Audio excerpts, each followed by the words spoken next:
سلام كم يتصنحوا في تواتن كوراتن تفتاتل تدبي تي في مساء زدالنا لكم حصرتن وانا وزينات تاتجنا لكم قريبنا لنا كتكتاتلنا عدمنا ايو بكندي ارسنتو تاتون كنفلم بسنكي جنوسايداو كينات 47 بليون برز قمت حاب تفطرو سلازبرسن حويت حاب تفطرو قدامنت يبكا خسراح كم زغبا مكتل بريزيدنت تግራይ አይተ አማኑኤል አሰፋ ገሊጾም ጸላኢ መሊሱ መሬት ትግራይን ተረጊጹ ካብቲ ቅድሚ ሕጂ ዘብጽሖ ግፍዒ ኣጽፊ ብምፍጻም ተጋሩ ተቕሊልና ከም ዘይንትስእን ምግባር ዝዓለመ ስለ ዝኾነ መንእሰይ ትግራይ ነዚ ጸላእን ምምካት ዝውስነሉ ግዜ ሕጂ ክብሉ ሓላፍ ልምዓት ከተማን ኮንስትራክሽንን ኣባል ማእኸላይ ኮሚቴ ሕወሓትን ኣይተ ዓለም ገብረዋህድ ገሊጾም ممحدار كفلا كتما حدنات حدش حنك لتميتن سانت شعاتن سب وانا نبارت حستو نبرتي تابع اين عالم زتما عراري كارتا بلان مريت عديلوم منشر قديات وطا ايرترا عثمان صالح مسفوليلو خمنجست امريكا قديات افريقا ماخلاي مبراقن مسعاد بولوس اب كايرو تراخيبوم زتيوم وري ديزاينرن موديلن تግራዋይ ቃሉ ፖቲክ ምስ ኢንስታግራም ታሪኻዊ ስምዕነት ተፈራሪሙ ስፔን ትማል ሰንበት ኣብ ዝተኻየደ ናይ ፍጻመ ጾታ ዋንጫ ዓለም 2026 ንኣርጀንቲና ሓደ ነዋዶ ብምስዓር ተዛዓበየ ሽልማት ኩዕሶ እግሪ ዳግማይ ተዓዊታትሉ ናብ ዝርዝሩ ሰጊርና ለና ምሳሌታዊ ዜናታት ቢንያም ሓድሽ ሰናይ ምክትታል بسنكي جنوسايداو كينات 47 بليون برز قمت حاب تفطرو سلازبرسم نحويت حاب تفطرو قدامنت يبكا كسراح كم زغبا مكتل بريزيدنت تግራይ አይተ አማኑኤል አሰፋ ገሊጾም ክረምታ ወፍር ተኸላፈልሲ በደረጃ ትግራይ ወፍር ሐምሏይ ልምዓት ንቁጠባዊ ህላውናን ድሕንነትናን ብዙል መሪ ሐሳብ በደረጃ ትግራይ አወረዳ ሰዓት ጣቢያ አጽገባ ተጀሚሩ ነትም ጅማር ክልላው ተኸላፈልሲ ዘበሰሩ ምክትል ፕሬዝዳንት ትግራይ አይተ አማኑኤል አሰፋ أبداغ مهنساتن حويتن تግራይ ኣብ ዝግበሩ ስራሕቲ ወፍሪ ሕዌት ሃብ ተፈጥሮ ቀዳምነት ወሃይቡ ወክስራሕ ከም ዝግባእ ገሊጾም ብሰንኪ ጀኖሳይዳዊ ኩናት 47 ቢልዮን ብር ዝግመት ሃብ ተፈጥሮ ከም ዝበረሰ ዝገለጹ እቶም ምክትል ፕሬዝዳንት ነዚ ንምሕዋይ ሕጂ ክትከል ተተሊሙ ዘሎ ኣስታት 40 ሚልዮን ፈልሲ ክሳብ ዝጸድቕ ግቡእ ክንክንን ሓልዋን ክግበረሉ ከም ዝግባእ ኣገንዚቦም ምክትል ሓላፊ ቢሮ ሕርሻን ሃብ ተፈጥሮን ትግራይ ኣይተ ዮናስ ኪዳኑ ኣብቶም ዝሓለፉ 30 ዓመታት ብዝተኻየዱ ስራሕቲ ሕዌት ሃብ ተፈጥሮ ሽፋን ደኒ ካብ 300 ናብ 1600 ዓብዩ ከም ዝነበረን ብሰንኪ ያዕናው ኩናት ድማ ሕጂ ናብ 900 ከም ዝወረደ ኣብሪሆም ሎም ክረምቲ ኣብ ትግራይ ብተኽልታት ክሽፈን ኣብ ዝተተሓዘ ልዕሊ 13000 ሄክታር መሬት ኩሉ ክፋል ሕብረተሰብ ብዝግባእ ክተክልን ክከናኸንን ከም ዝግባእ እውን ሓቢሮም ሓላፊ ቤት ጽሕፈት ዘፈር ቁጠባ ወረዳ ሕሳ ኣይተ ተስፋ ሚካኤል ገብረ ማርያም ኣብታ ወረዳ ይካየድ ኣብ ዘለዎ ወፍሪ ተኸላፈልሲ ኣብ 310 ሄክታር መሬት ልዕሊ 400,000 ተኽልታት ክትከሉ መደብ ተተሓይዙ ይስራሕሉ ከም ዘሎ ሓቢሮም ኣብ ዝሓለፈ ዓመት ተተኸሉ ተኽልታት 89 ከም ጸደቑ ዝገለጹ ኣይተ ተስፋ ሚካኤል ሓምሏይ ከባቢ ንምርጋጽ 220 ሓለውቲ ደን ተቆጺሮም ዝሓሸ ስራሕ ይውገን ከም ዘሎ ገሊጾም በብዓመቱ ዝተኸልዎም ተኽልታት ኣብ ምፍጣር ጠልን ምውሳኽ መፍራይነት ሕርሽኦምን ጭቡጥ ለውጢ ከም ዘለዎ ኣሚኖም ዝተኸልዎም ተኽልታት ግቡእ ክንክንን ሓልዋን ከም ዝገብርሉ ንቴሌቪዥን ትግራይ ርእይቶኦም ዝሃቡ ነበርቲ ወረዳ ሕሰኣት ጣብያ ኣጽገባ ገሊጾም ጸላኢ መሊሱ መሬት ትግራይን ተረጊጹ ካብቲ ቅድሚ ሕጂ ዘብጽሖ ግፍዒ ኣጽፊ ብምፍጻም ተጋሩ ተቕሊልና ከም ዘይንትስእ ንምግባር ዝዓለመ ስለ ዝኾነ መንእሰይ ትግራይ ነዚ ጸላእን ምምካት ዝውስነሉ ግዜ ሕጂ ክብሉ ሓላፊ ልምዓት ከተማን ኮንስትራክሽንን ኣባል ማእኸላይ ኮሚቴ ሕወሓትን ኣይተ ዓለም ገብረዋህድ ገሊጾም ኣይተ ዓለም እዚ ዝበሉ ዘበት ንብሔራዊ ብርሰት ብዝብል ቴማ ምስ ነበርቲ መናእሰይ ወረዳ ሓውዜንን ከተማ ሓውዜንን ኣብ ዘካየድዎ ዘተዩ እቲ ቁልፊ መዋጽኦ መንገዲ ዝበሉ ኮይኖም ኣይተ ዓለም ሰዓት ብልጽግና ከም ዘይትስእ ጌርካ ምቕባርዩ ነዚ ንምዕዋድ ድማ ኩሎም ኣቕምታትና ወሰንቲ ኮይኖም ፍልፍል ኩሎም ኣቕምታትና ዝኾነ መንእሰይ ድማ ዝለዓለ ብጽሒት ከም ዘለዎ ገሊጾም ካብዚ ወጻኢ ሓጹርና ተጣሒሱ ጸላኢ ኣብ ትግራይ ከብጽሖ ዝሓልሞ ብርሰት ንምትግባር ንድሕሪት ኣይብልን ብምዃኑ እውን እቲ ዘለና እንኮ መማረጺ ክጎብጦኩም እየን ዝብል ሓይሊ ምቅላስን ምምካትን ጥራይ ክብሉ ገሊጾም ጥንካረ መሪሕነት ትግራይ ኣብ ከመይ ዝበለ ብርኪ ይርከብ ሓድነት ህዝቢ ትግራይ ኣብ ከመይ ዝበለ ኩነታት ኣሎ ስድራ ስዋኣትን ተጋደልትን ዝግበረሎም ክንክን እንታይ ይመስል بجوب أنت مريحكمنا حجون مكلاس دلواتينا زبلون كالو تطوتاتن ريتون بتوم من أسيز تلعلو خينم نتوم استلعلو حطوتاتن ريتوتاتن دمام حلاف المعات كتمان كونستراكشن أيت عالم قبرو هادن كالوت أمرارحان ملسن مبرهن كم زهاولو نمفلات تخايل لهم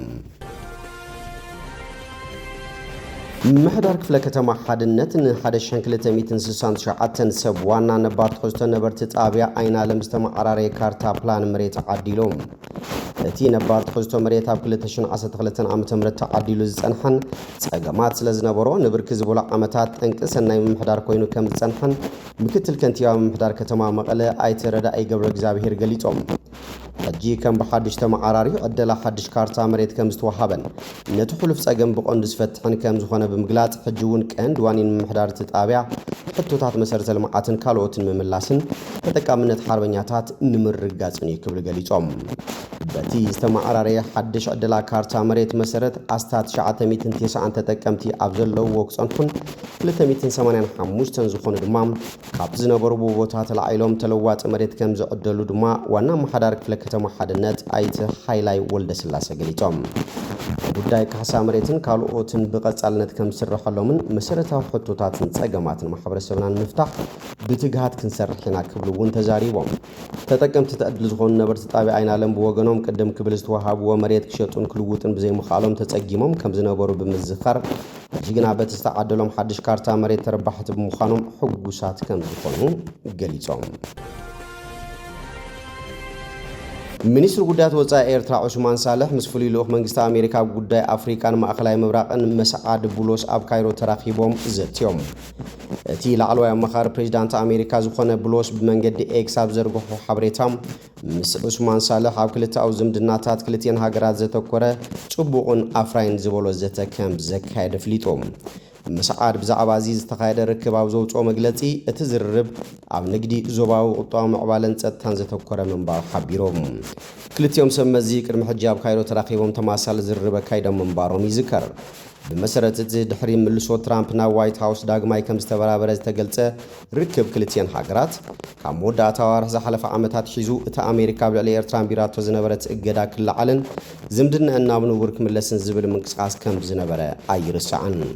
نزيز ملكة معبالتات بقت تازي ملكة ملقت بلوس نزوبا وتأتا كبر كلو حبر أو تعرتات كابزخون أوان العلي أجدا سابزخون الأوان زوبا وجيتات المفتحن أبقى بحرن كرنا أفريكان زلاق السلام رجع عن بلتقنان مسوقامن بقوة تاو مجد بحبار كنسرح كم زدلي أسميرنا له إيبل بتوسخي نتياب تزوبا زولوز تحلال خان مبزحات وجزي بدها زخون الكونتات بمجنزاب نمتحق جازنا نمحيال أم نجدي زواو قطام عبالن تنزل لنا زمت حبار نمسفحن زلو عدلات دهسيسنا كبل ونصحيفهم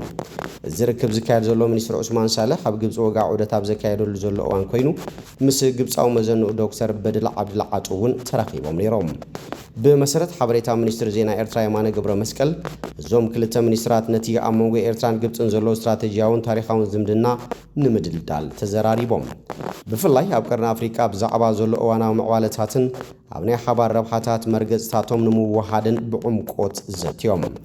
مع كانت زينا جبتون كم زغلطو أبزر كبستل على أزي قداس نتبي قداي كيح بحر كوينو اتوم منيسترات بمسارتها قراو حق زتان محدارن كيح بحري فولين سرعون حلافنت نايتن أبقى ماقن كيح بحر زركب حقرات راي مخانو أسميرون لهم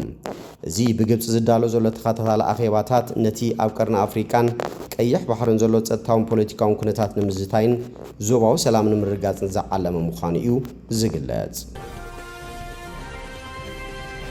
وري ديزاينر موديل انتقراي قالو بوتيك مس انستغرام تاريخاو سمعنت تفراريموم عبي مدرخ محبراو ميديا زخون انستغرام قدمي اوارح نوري ديزاينر موديل قالو بوتيك بحبار نمسرح كولابوريشن حتى قريب له كم زنبر الذكر كوينو بمسرة زيت مال سنبت حاملة بفيرما نابز تسني سمعنت بريق اللهم النزي سمعنت سعيبو قالو بوتيك ابسوم نصوع عالم زدالو عزرارا فيديو انستغرام لالش 685 مليون تقتلتي أبزلو وقعو قصو زرق حالو خينو زدما نقالو بوتيك عبيا عوتن سناي زينان كوينو تمزجيب اللهم እቲ ዜና ፍሉይ ዝገብሮ ብመሰረት ሕግን መምርሕን ኢንስታግራም ኣብ ቀዳሚ ሰንበትን ኣብ ወግዓዊ ገጾም ምንም ዓይነት ነገር ምልጣፍ ዘይፍቀድ እኳ እንተኾነ ብሰንኪ እቲ ምስ ቃሉ ፑቲክ ዝተገበረ ፍሉይ ስምምዕ ግን እዚ ሕጊ ተጣሒሱ ሰንበት ሓምለ 12 2018 ዓ.ም ንጽዋዕ ዓለም ዘዳለዎ ቪድዮን ዝበጽሕዎ ስምምዕ ዝምልከት መልእኽትን ተለጢፉሎም። ስፔን ትማል ሰንበት ኣብ ዝተኻየደ ናይ ፍጻመ ጸወታ ዋንጫ ዓለም 2026 ኣርጀንቲና 1-0 ብምስዓር እቲ ዝዓበየ ሽልማት ኩዕሶ እግሪ ዓለም ዳግማይ ተዓዊታትሎም። ክልቲአን ሃገራውያን ጋንታታት ክሳብ ተወሳኺ ሰዓት ብዘይሸቶ እኳ እንተተፈላለያ ድሕሪ ተወሳኺ ግዜ ኣከፋፋሊ ሃገራዊት ጋንታ ስፔን ፈራን ቶሬዝ ብዘቑፀራ ሸቶ ኣርጀንቲና ተሳዒራ። እዚ ፍጹም ዓብላልነት ስፔን ዝተረኣየሉ ልዑል ውጥረት ዝመልኦ ፍጻመ ዋንጫ ዓለም ኣብ ሜዳ ይኹን ካብ ሜዳ ወጻኢ ኣብ ተወሳኺ ሰዓት ልዑል ንሕንሕን ድራማታትን ዝተረኣየ ኮይኑ ሓሊፉሎም። ፈራን ቶሬዝ ብዘመዝገባ ወሳኒት ሸቶ እቲ ንዝሓለፈ ዓወት ዋንጫ ዓለም ንምውሓስ ዝግበር ዝነበረ ጻዕሪ ኣርጀንቲና ኣብቂዑ ንስፔን ድሕሪ 16 ዓመታት ካልአይቲ ዋንጫ ዓለም ክተረክብ ተገዲዳ እያ። እዚ ስዕረት ብፍላይ ነቲ ኣብ ዋንጫ ዓለም ናይ መወዳእታ ጸወትኡ ክኸውን ጽቢ ዝግበረሉ እናነበዐ ካብ ሜዳ ዝወፅእ ኣርጀንቲናዊ ሊዮነል መሲ መሪር ስዕረት እዩ። ፕሬዚዳንት ኣሜሪካ ዶናልድ ትራምፕን ፕሬዚዳንት ፊፋ ጂያኒ ኢንፋንቲኖን ነቶም ተጻወቲ ሜዳልያን ዋንጫን ክህቡን ከለዉ መራሕቲ ሓበራዊ ኣእንገድቲ ሃገራት ካናዳን ሜክሲኮን ድማ ኣብ ፍጻመ ተረኺቦም። ወዲ 19 ዓመት ኩባርሲ ብሉጽ መንእሰይ ተጻዋታይ ናይ ውድድር ክኸውን ከሎ ወዲ ጋንቱ ባርሴሎና ላሚን ያማል ኣብ ቅድሚኡ ብሉጻት ዓመታት ዝጽበዮ ዘሎ ይመስል። ላሚን ያማል ወዲ 19 ዓመትን 6 መዓልትን ኮይኑ ድሕሪ ፔለ ኣብ 1958 ጁሴፔ በርጎሚ ድማ ኣብ 1982 ኣብ ፍጻመ ዋንጫ ዓለም ዝተጻወተ ሳልሳይ ብዕድመ ዝነኣሰ ተጻዋታይን ሳልሳይ ዝነኣሰ ተዓዋትን ኮይኑሎም። ስፔን ኣብ ጸወታ ዋንጫ ዓለም እዚ ዓመት ዝነበራ ጀማምራ ዝሕል ዝበለ ኮይኑ ኣንጻር ኬፕ ቨርዴ ኣብ ዝገበረቶ ጸወታ ብዘይሸቶ ማዕረ ምፍለያ ይዝከር። ኣብ ፍርቂ ፍጻመን ሃገራዊት ጋንታ ፈረንሳይ ክትስዕራ ዝኽኣለት ስፔን ብሓቂ ድማ ነዚ ድኹም ናይ መወዳእታ ዋንጫ ዓለም ብዝእምን ብቕዓት ኩዕሶ እግሪ ክትዕወተሉ ክኢላ ኣላ። ኣሰልጣኒኣ ሉዊስ ዲላ ፎንቴ ብዝነኣድ ህድኣትዩ ነታ ጋንታ መሪሕዋ። ንሱ ኣብ በርሊን ጀርመን ንእንግሊዝ ስዒራ ፍጻመ ዩሮ 2024 ክትዕወትን ከላ እውን መሪሕዋ እዩ። ተጻዋታ ሃገራዊት ጋንታ ኣርጀንቲና ፈርናንዴዝ ብቐይሕ ካርዲ ካብ ሜዳ ምስ ወፀ ስፔን ዝያዳ ብልጫ ነይሩዋ። ኣብ ምክልኻል ድማ ሳሕቲ ትሽገር ነይራ። ዊልያምስ ከም ተቐያረ ምእታው ድማ እቲ ጸወታ ክቕየር ጀሚሩ። እዚ ምስ ገለ ካብቲ ኣብዚ ውድድር ዝተረኣየ ሕሉፍ ጸወታታት ዝዳረጉ እኳ እንተዘይኮነ ዋንጫ ዓለም ግን ዝግብኦ ተዓወቲ ረኺቦም። ወዲ 39 ዓመት ሜሲ ኣብዚ ዋንጫ ዓለም 8 ሸቶታት ከመዝግብ ከሎ ዳግማይ መራሕን መነቓቕሕን ኣርጀንቲና ኮይኑሎም። ኣብ ፍርቂ ፍጻመ ኣንጻር እንግሊዝ ኣብ ዘካየደቶ ጸወታ 2-1 ከም ዝተዓወተት እውን ይዝከር። ክንየቱ ጸወታ ሓደ ካብቲ ዓብዪ መዘራረብ ነጥብታት እቲ ምሸት ብሱፐር ቦውል ዝተደገፈ ናይ ዕረፍቲ ምርኢት እዩ ነይሩ። ሻኪራ፣ ማዶና፣ BTS፣ ጀስቲን ቢበርን በርና ቦይን ኣብቲ ብኮልድ ፕሌይስ ክሪስ ማርቲን ዝተዳለወ ዝተናውሐ ዕረፍቲ መድረኽ ተረኺቦም ሙዚቃዊ ምርኢት ኣቕሪቦም። ስፔን ኣብ ጸወታ ደቂ ተባዕትዮን ደቂ ኣንስትዮን ዘለዋ መስተንክር ዓብላልነት ድማ ቀፂሉሎም። ቅድሚ 2 ዓመት ኣብ በርሊን ሻምፒዮን ኣውሮፓ ኮይና እያ። ብሰንበት ኣብ ኒውጀርሲ ኣብ ዝተኻየደ ፍጻመ ዋንጫ ዓለም ድማ ኣርጀንቲና 1-0 ብምስዓር ሻምፒዮን ዓለም ኮይና ብክልቲኡ ጾታ ተዓዋቲት ዋንጫ ዓለም ዝኾነት ቀዳሚት ሃገር እያ። ኣብ 2023 ቋጽራ ፈረንጂ ኣብ ሲድኒ ኣብ ዝተኻየደ ፍጻመ ዋንጫ ዓለም ደቂ ኣንስትዮ ንእንግሊዝ ስዒራታ። እዚ ጥራይ ኣይኮነን። ደቂ ተባዕትዮ ኣብ 2023 ንኔሽንስ ሊግ ኣብ ኦሎምፒክ 2024 ድማ ወርቂ ክዕወቱን ከለዉ ደቂ ኣንስትዮ ድማ ኣብ ክልቲኡ 2024ን 2025ን ኔሽንስ ሊግ ተዓዊተን። ብሓቂ ኣብ ዝሓለፈ 5 ዓመታት ስፔን ካብ ትሕቲ 17 ዓመት ክሳብ ላዕለዋይ ደረጃ ብዘገርም 16 ዋንጫ ዓለምን ኣውሮፓን ተዓዊታላ። እምበር ከስፍትዋትን ክቡራትን ተኸታተልቲ ደደቢት ቲቪ ንሰዓት ዘዳልናልኩም ዜናታት ነዚኦም ይመስሉ። ስለቲ ምክታልኩም ኣመስጊና ብካልኦት ሳል ንራኸበ ሰናይ ንዓኹም።